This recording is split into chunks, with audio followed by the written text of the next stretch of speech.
Spiridon, c'est l'histoire d'un jeune homme qui s'appelle Victor, qui a 18 ans et qui, n'ayant pas d'avenir en France, décide de réaliser un rêve d'enfant en partant vivre en Russie, à Moscou.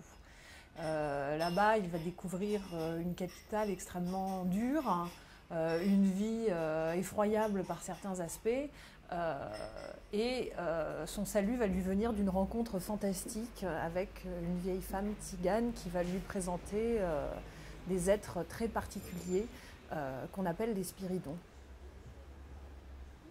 Ce sont donc des fantômes, ou plus exactement, ce ne sont absolument pas des morts vivants, mais ce sont des esprits revenus d'entre les morts pour des raisons qu'au départ on ignore et qu'on va découvrir au fur et à mesure.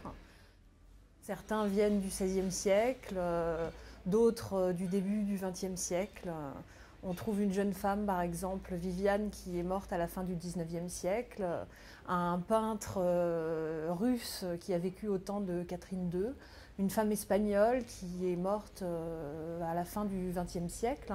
Et surtout, leur trépas est intervenu dans des circonstances extrêmement variées, parfois de manière violente, parfois non. Et c'est ce trépas aussi qu'on va découvrir au fur et à mesure avec la foule de blessures qu'il a impliquées chez ces êtres, chez ces revenants, et la manière dont ils essaient de les gérer dans leur retour sur Terre.